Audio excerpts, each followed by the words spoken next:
नमस्कार मित्रांनो, स्वागत आहे तुमच्या आवड गणिताची या चॅनल मध्ये। नुकतंच आपण इयत्ता 8वी मराठी मीडियमच्या मुलांसाठी व्हिडिओ टाकत आहोत। आता आपण परिमेय व अपरिमेय संख्या हे प्रकरण या ठिकाणी बघत आहोत आणि आजच्या लेक्चर मध्ये आपण सराव संच 1.2 पूर्ण सोडवून देणार आहे। प्रत्येक गणित हे वेगळ्या पद्धतीचं असल्यामुळे सराव संच पूर्ण बघा, जेणेकरून तुम्हाला समजायला मदत होईल। त्याच पद्धतीने या आधीचे तुम्हाला व्हिडिओ बघायचे असतील तर त्याची लिंक डिस्क्रिप्शन मध्ये दिलेली आहे, ती तुम्ही बघू शकता। तर मग चला सुरुवात करूया आजच्या लेक्चरला। पण त्याआधी चॅनलवर नवीन आणि पहिल्यांदाच असाल तर चॅनलला नक्की सबस्क्राइब करा, बेल आयकॉन दाबा, जेणेकरून आपल्या नवीन आलेल्या व्हिडिओची नोटिफिकेशन तुम्हाला लवकरात लवकर मिळून जाईल। ठीक आहे, तर आज आपण बघतोय सराव संच 1.2। पण त्याआधी व्हिडिओला लाईक केले नसेल तर व्हिडिओला लाईक करा आणि तुमच्या मित्रांनाही आपले व्हिडिओ शेअर करा, जेणेकरून त्यांनाही आपल्या व्हिडिओचा फायदा होऊ दे। ठीक आहे, आता कालच्याच भागात आपण संख्या रेषा म्हणजे काय किंवा संख्या रेषेवरती जे बिंदू असतात ते कसे निर्देशक दर्शवायचे ते आपण बघितले होते। ठीक आहे, आज आपण काय बघणार आहे तर खालील संख्यामधील लहान मोठेपणा ठरवा हे आपल्याला बघायचंय। ठीक आहे, आणि हे कशावरून ठरवणार तर आपण एक थोडंसं रिकॅप करूया। ही आहे आपली संख्या रेषा, इथं शून्य असतो, या साईडला ज्या असतात त्या धन संख्या असतात आणि इकडच्या साईडला असतात त्या काय असतात ऋण परिमेय संख्या असतात। ठीक आहे, आता एक गोष्ट लक्षात ठेवा, जसजसं तुम्ही या साईडला जाल तसतशा काय होतात संख्या मोठ्या होतात आणि जसजसं तुम्ही ऋणाकडे जाईल तसतशा त्या संख्या लहान होत जातात। म्हणजेच काय झालं तर -3 हे काय असणार आहे -2 पेक्षा लहान असणार आहे। ठीक आहे, त्याचाच वापर आपल्याला या ठिकाणी करायचा आहे आणि आपल्याला गणित सोडवायची आहेत। ठीक आहे, आता पहिल्या गणितात बघितलं तर -7 आणि -2 आहे। मी आताच म्हटलं जसं तुमची संख्या रेषा या ठिकाणी जात जाईल तसतशा संख्या काय होतात छोट्या छोट्या होत जातात। म्हणजेच काय ते आपण या ठिकाणी बघूया। आता हे -7 तसं तर धनपरिमेय संख्या असते तर 7 हे काय झालं असतं मोठं झालं असतं 2 पेक्षा, बरोबर आहे। पण या ठिकाणी इथला जर आपण वापर केला तर ही जी संख्या रेषा जसजशी इकडे जाईल तसतशी ती काय होते छोटी छोटी होत जाती। म्हणजे -7 हे काय होणार आहे तर -2 पेक्षा लहान होणार आहे। ठीक आहे, हे आहे आपलं पहिल्याचं उत्तर। ठीक आहे, आता हे छोट्या छोट्या संख्या त्यामुळे आपण डायरेक्ट सोडवू शकतो। आता इथं 0 दिलेलं आहे आणि इथं -9/5 दिलेले आहे। आता बघा 0 या ठिकाणी आणि मी आता सांगितलं इकडे जाईल तशा संख्या छोट्या छोट्या होत जातात। याचाच अर्थ काय झालेला आहे तर 0 हा मोठा असणार आहे कशापेक्षा तर 9/5 पेक्षा। ठीक आहे, आता परत इथं बघा 8/7 आणि 0, 8/7 ही कुठे येणार आहे तर या साईडला येणार आहे, म्हणजे धनपरिमेय संख्यामध्ये येणार आहे। म्हणजेच काय झालं तर ती संख्या 0 पेक्षा मोठी होणार आहे। म्हणजेच काय असणार आहे तर 8/7 हे मोठे असणार आहे 0 पेक्षा। जर इथं वजा चिन्ह असतं तर 0 मोठं झालं असतं, पण वजा चिन्ह आहे का नाही, म्हणजेच 8/7 हे काय असणार आहे 0 पेक्षा मोठं असणार आहे। ठीक आहे, आता बघूया चौथा प्रश्न। आतापर्यंत आपल्याला छेदातल्या संख्या नव्हत्या, पण आता छेदातल्या संख्या असल्यावर कसं करायचं तर बघा, ज्या वेळेला दोन्ही संख्यांचे छेद हे काय असतील समान असतील। ठीक आहे, ज्या वेळेला दोन्ही संख्यांचे छेद हे समान असतील त्यावेळेला आपण डायरेक्ट कोणती संख्या मोठी आणि कोणती संख्या छोटी हे सांगू शकतो। ठीक आहे, पण आता इथे तर आपण काय करू शकतो तर चिन्हांवरून सांगू शकतो। तर या ठिकाणी बघा -5/4 आहे आणि इथं -1/4 आहे, बरोबर आहे। म्हणजे धनसंख्या ही नेहमी ऋण संख्येपेक्षा मोठी असते, बरोबर आहे। म्हणजे 5/4 तर आहेच, इथं 1/4 आहे, पण इथं ऋण संख्या आहे आणि इथं धनसंख्या आहे, त्यामुळे धनसंख्या ही काय असणार आहे ऋण संख्येपेक्षा मोठी असणार आहे। ठीक आहे, आता बघा या ठिकाणी आता हा प्रश्न वेगळा आहे। इथं काय दिलेलं आहे आपल्याला तर दोन्ही संख्या धन दिलेल्या आहेत। ठीक आहे, काय दिलेलं आहे तर दोन्ही संख्या धन दिलेल्या आहेत।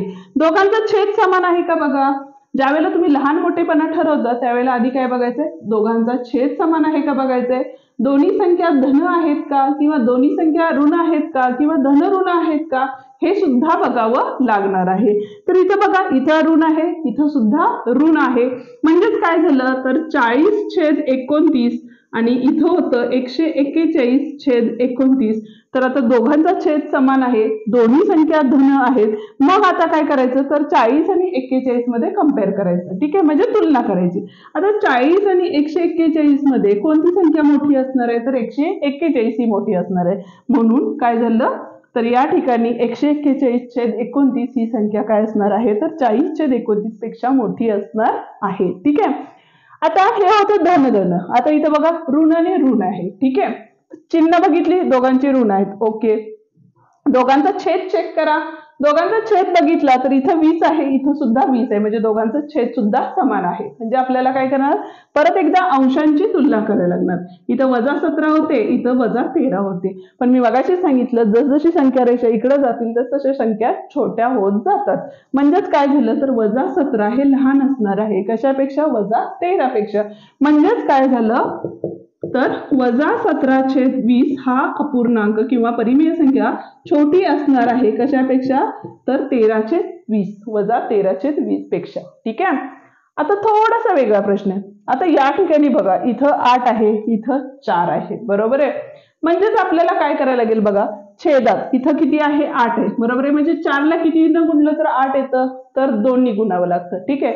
किंवा दुसरी पद्धत अशी आहे की याच्या छेदाने ह्याच्या अंशाला गुणायचं आणि याच्या छेदाने ह्याच्या अंशाला गुणायचं. पण एक काम करायचं, इथे बघा 8 एक्के किती आहेत 8, बरोबर आहे. आणि 4ला किती न गुणलं तर 8 येतं, तर 4ला 2 ने गुणलं तर 8 येतं.